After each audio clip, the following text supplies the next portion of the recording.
So an interesting question for me is, as you're coaching, and in particular for me when I'm supervising, I really ask this all the time, is what urges am I finding in myself? What urges are you finding in yourself? And what might that be saying about the system, the fractal that you're both in at that point, rather than you going, oh, I better follow the urge to clarify, I better follow the urge to get a resolution, I better follow the urge to set the goal. You say, I'm noticing myself a really strong desire to set goals with you. Where's that coming from? And they might say, because my boss is always telling me to set goals. But I'm replicating the pattern with you. And you go, wow, that's interesting. That's a much more interesting conversation than let's set some goals. So we can, that's by, so here's what I'm trying to say, I guess, to simplify it. By noticing what our urges are and reflecting on the urge, we step out of the fractal. We step out of the pattern. Because we're enabled to look at what is the thing that's drawing us in. You know, like in the Matrix where I can't remember the traitor, and he has the stake, remember that? And he says, I know it's not real, but it just tastes so damn good. And he knew it was fake, he knew it was a Matrix stake, but he had to eat it.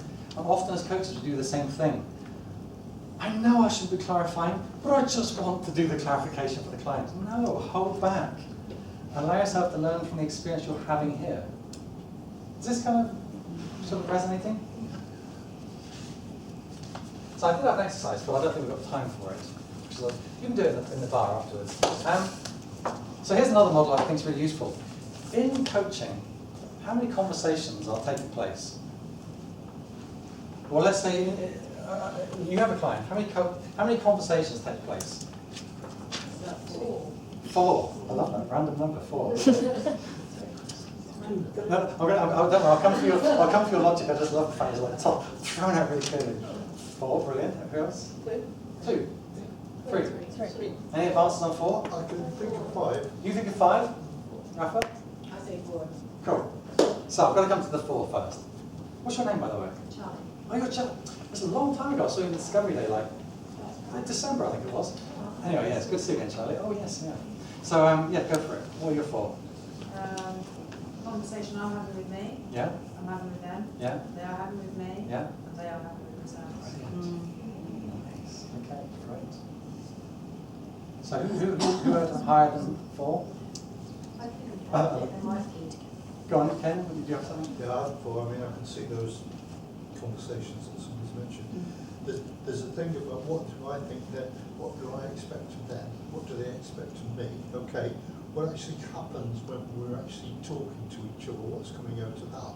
And I can see that could be a different stream from the 2 conversations I might be having with myself and the 2 conversations they might be having. Nice. Yeah, great. Because it's the idea that as you go along, different things emerge, you know? Yeah, definitely. As I was just thinking about when I'm coaching, I think there's also sometimes when we talk about the client talking to themselves, then actually there is that thing about the other voices as well, and the voices that from their models of the world that maybe, so there can be all those conversations that they might be having with their boss or their mother or those voices. And in a sense, you say they're infinite. as well. Yeah, you could say they're infinite conversations, couldn't you? Nice, okay. Go on. Yeah, I would concur with that there are so many conversations, both from the past and from the now, and also the imaginary projected conversations going on which may be prompted by the actual conversation that's going on in the narrative between the coach and the Fabulous. client. You guys have outstripped my 7. By far, outstripped my 7. Particularly, you've just blown my 7 away. But, so there's a model by a guy called David Clutterbuck called The 7 Conversations of Coaching. And I suppose the construct is that it's the conversations we can reflect on. And the conversations are the 2 that happen before the session, the 3 that happen in the session, and the 2 that happen after the session. So the 2 that happen before the session are yours. What am I going to do today with this coach and with this client? And God, I'm feeling a bit kind of flat today. I'm not okay as a coach, or whatever might be going through. Or it could be, must just review their notes and see what it was that they said last time. Oh my God, I don't take notes. What the hell did they say last time? Whatever's going through your mind is your kind of conversation. Equally, they will come to the session going, what am I going to get from the session? Or whatever it might be they say. Then you have in the session itself 3 conversations. The verbal one that's happening, then the conversation in your head, and the conversation in their head.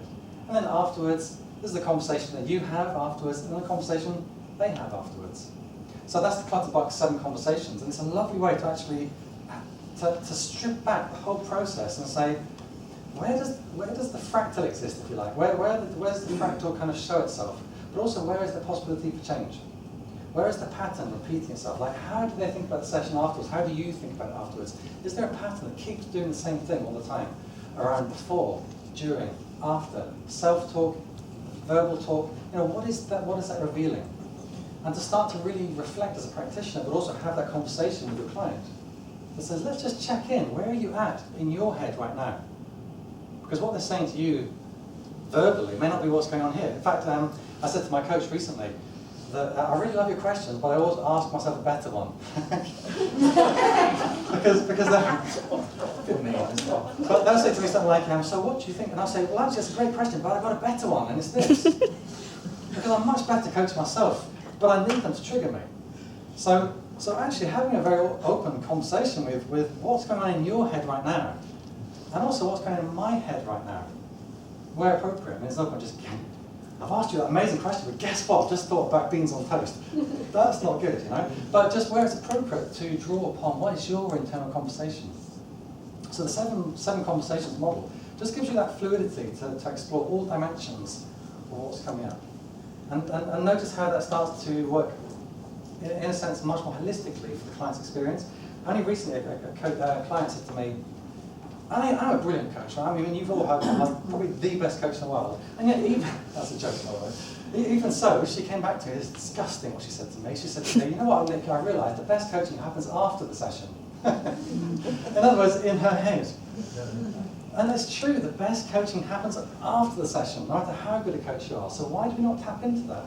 Why do we forget all that conversation, that rich juiciness that happens after the conversation? Let's try to get the client to reflect on it with you. And draw upon that 7 conversation model. Any reflections, thoughts, questions, anything that's coming up for you at the moment? I've got to kind of rush because I'm about to finish, but anything that's coming up, let's just get out here. It's like going for a job interview, and afterwards you think I could have said that. Right, okay, yeah, absolutely. And it's noticing that, and then saying, so here's a really interesting one, right? It's noticing who that happens with, when it happens, that sort of stuff. So for instance, if you find yourself coaching a client differently from another client, that may not just be about you. It might be that the relationship you co-construct means you can't say the thing you want to say to them because you're afraid it's going to trigger them badly, or you're afraid you're going to look stupid to them, or you're afraid that maybe they're a little bit sensitive, they might cry, or whatever it might be for you. You find yourself behaving differently to this person than this person. And what we can say is, that's really interesting.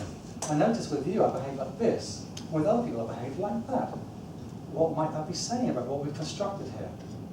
Which leads me to my last bit, which is how do you disrupt the fractal? How do you disrupt that pattern? And it's really quite simple in some ways. We've talked about what a fractal is, we've talked about the idea that these patterns go deeper and deeper and deeper. And also bigger and bigger and bigger. Don't forget you can go in or out and still see the same thing. So don't feel like you've just got to keep diving deeper, deeper, deeper, or out and out and out. You can go either way. But at some point you understand there's a sort of fractal notion. You now also understand how to notice it, which is notice what your urges are. Start to notice the patterns, so do a lot more noticing than controlling. Allow the client to fully surface who they are, and allow yourself to fully be who you are in that space, to see what impact that has. That leads to number 3, which is how do you disrupt it? It's very simple, and it's to be phenomenological. I'm glad you said that. Spell it. That's it, that's my answer. So phenomenology is the who said that? Who did the Muppets thing? Phenomenon. So And it means to allow things to look as they are or be as they are, kind of thing? kind of, except we don't know what they really are. So I mean, in pure constructivist terms, we can never see what really is. It's out there. We can only see what it is through our filter. So what phenomenology is to describe your experience stripped of interpretation. So for instance, there was a great example you gave with your partner yesterday. One thing is to get locked into the detail and interpret. If he says this, he must be this. And if he's that, that makes him not my kind of person. All of that is a whole stream of interpretive cognition, if you like. What we can do is go, let's strip that away and notice, what was your experience of it? I noticed when you said that, I felt like this. I even wondered if this, because your wonderment is part of your experience. And in other words, it's okay to wonder something. Even as you said that thing, I wondered if you were racist. It may not be true, but you can at least admit your experience of it was wondering that. So you can start to strip something back to its bare essentials, stripped of all interpretation, and then, and this is the critical bit for coaching, collaborate on making meaning. Collaborate on making meaning. Funnily enough, I've just finished an article on the role of power in coaching, collaboration and power. And one of the things I'm really, really fascinated by is how much power coaches take to themselves without knowing it. The minute you do, you disempower the client in some way, whether it's controlling, whether it's interpreting on their behalf, you are assuming power in a relationship. The more you distribute that power and collaborate, the more you can co-construct the meaning. So, here's an example. And this is what I shared with my supervisee, who had the 3 sessions with the hello, hello, hello, holiday, holiday, holiday, moan, moan, moan, moan, moan, moan, moan, deep question, surface question, finish. Here's what I shared. Is we'll go to that client and say, it's really interesting. I've noticed, when I look back at our sessions, this structure. Woof, woof, woof, woof. I can even describe where it happens, when it happens. And I notice that in those moments, here's how I feel. I feel like this, and I feel like that, and I get this, and I get that. For instance, he shared with me that when he was working like that, his legs would do this, and like, his legs would do this on the table. And I said, so what does that mean to you when your legs do that? And he said, well, I think it's twofold. One, I'm excited for her. And I'm like, yeah, really. One, I'm excited for her, the possibilities she can encounter in life. That's the coaching answer. What's the real answer? The other is I think I'm impatient. Yeah, that's the truth, and that's okay. So let's notice what's real. So he went and said to her, I've noticed over the last 3 sessions, this is the essential structure we follow. And I noticed, here's my experience of it. What's your sense of what's happening here? What's your sense, not of the content, but of what we're doing together? And why it's shaping up this way rather than another way? And I also said to him, if you really feel like being brave, you can even cross-reference other clients, but in a non-interpretive way. He freaked out a little bit at that because his initial assumption was like something like, here's how I work with you, and it's causing me problems. I've got brilliant clients over here, and they're amazing, they do all this great stuff, and I come to you, it's like really annoying. No, it's like, it's more like, I notice when I'm with you, it's like this, and when I'm with a different client, I notice I have a different experience, and it's like this. Non-interpretive, non-judgmental, descriptive. I wonder what it is that exists between us that makes it different from that. Not better, not worse, just different. And allow a co-constructing, meaning-making conversation to start to happen. Does that kind of make sense? You cannot be, because nobody can tell you your experience is wrong. It's your experience. It's only your experience. It can only ever be right. It's when you interpret your experience as meaning something that it can be wrong. The minute you interpret something as meaning something, it has doubt attached to it. You know, if you know me, you know I'm an existential thinker, and all existentialism is essentially around the idea that nothing has fixed meaning. That meaning is fluid and flexible, and therefore we have to live with uncertainty. And the minute we impose meaning is the minute we are trying to fix certainty into the relationship. Instead of allowing the client to go, how curious. I wonder what's going on between us. And that's a brave moment for you as a coach, because you've got to step out of that kind of like, yeah, I'm the coach, I'm the cool dude, and I kind of know human behaviour. And instead you're like, this is really weird, isn't it? It's really odd how we feel like this together. I wonder what that's saying. And how can you break through it?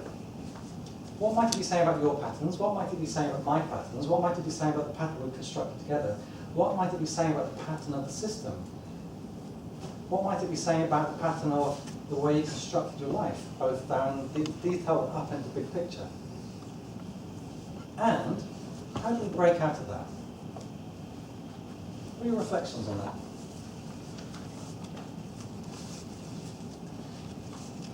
Yeah. What's your name? My name is Bolton. Ah, please. So I've had quite a powerful insight today. It seems like I've come out, I've taken a film. Ah, cool.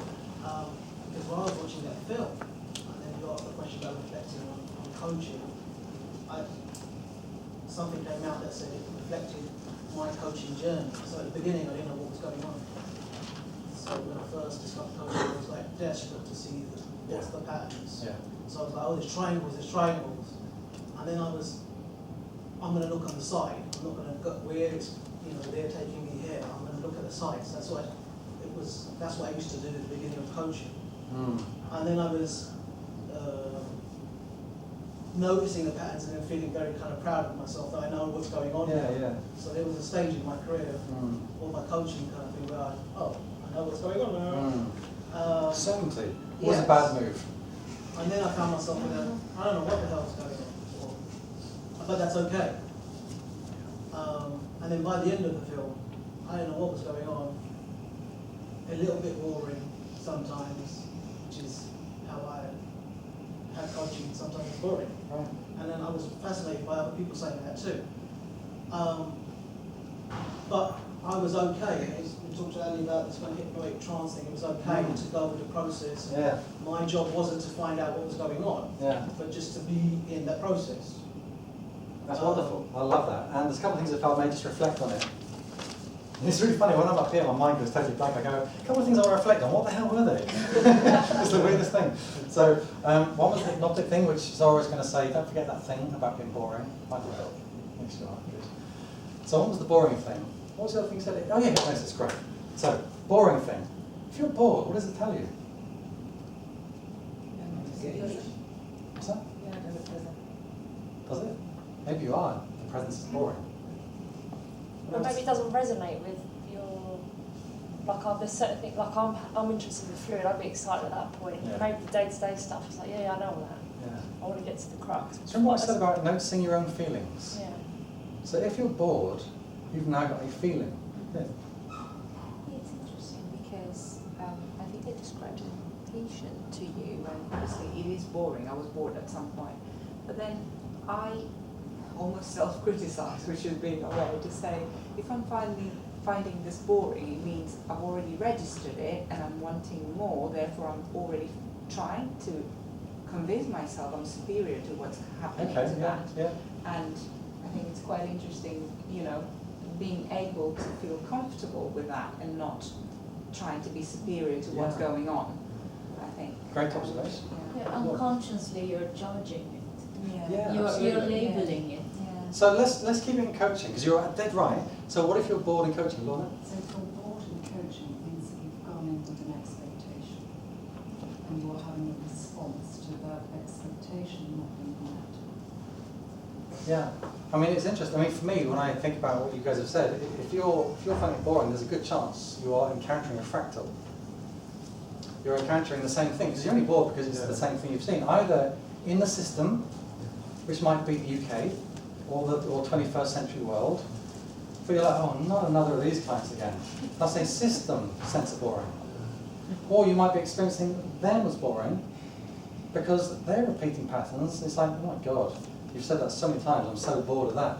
So you could be, that boredom is actually a message. In fact, in pure existential terms, we said all emotions are just messengers. So if you're having boredom, it's a message, it's not something to manage. And the question is, what's that boredom saying to me? Or even better, if you're really, really brave, what's that boredom saying to us? That's where it takes bravery, because imagine saying to your client, I feel quite bored right now. Who would say that? Yeah, absolutely. Because it's a feeling, isn't it? The thing is, if you say, you're boring me, you're interpreting. But if you say, I notice I'm feeling quite bored, that's a feeling which nobody can deny. It might be your stuff, might be their stuff, might be system stuff, might be relational stuff, but nobody can deny it's true that you're feeling bored because you're the one that's feeling it. How did the client react though? It's how it's given. So there's a word called prosody. Anyone know the word prosody? Prosody is how you deliver something so it can be received. So if you deliver something with no prosody, it's like, God, you're boring. If you deliver something with good prosody, it's like, it's really interesting. you've been talking for, say, 5 minutes now, and I noticed that I'm feeling quite bored, and I'm wondering how you're feeling about it as you've talked to me. And they're like, that's really interesting. I feel pretty bored saying it. So prosody is the art of saying something in a way that can be received. That's not the same as diplomacy. Prosody is the way that says it does it authentically in a way that strips away judgment, blame, and all that kind of stuff. Diplomacy is like more like the sort of like, something I want to say to you. For 10, 15, maybe 20 minutes, I've kind of lost count. That's kind of really bad diplomacy. So prosody is the act of the way you say something that can be received. So if you say it the right way, it can be received. So it's about owning it. When you own it, it's yours. When you disown it, it's theirs. So if I say, I've been listening to you and I'm really, really bored, that's like, but if I say, I notice in myself this, what's that saying about what's going on here? It takes bravery, but it's powerful. We'll just finish off with 2 more things, guys, and then we're going to close off with a few questions, and then we're done for the evening. How are you feeling? Does it added something to your life in some small way? All right, so just want to, I said on the Facebook Lounge today, if you're not an Animas student, then just so you don't go, oh, weird, it's got a lounge. So the lounge is like a Facebook group where all the students hang out. And I said there's going to be some science. There's going to be some science. Here it goes. This is, who was it, Jennifer Aniston? Because here's the science part. So here's the science part. So here it goes. Schrodinger's coach. Anyone know Schrodinger's cat? Show of hands who knows Schrodinger's cat. Is he alive or dead, by the way? I haven't seen him for ages. It's been in a box. So Schrodinger's cat is a thought experiment dreamed up by a guy called Schrodinger. And he said that if you were to take a cat and put it in a box, and inside that box you put some kind of death device.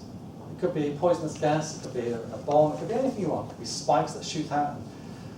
You devise those hideous things, up to you. It's got a 50% chance of killing the cat. It hasn't been done, don't worry. And then you close the lid on the cat and you leave it. Is that cat dead or alive? Both.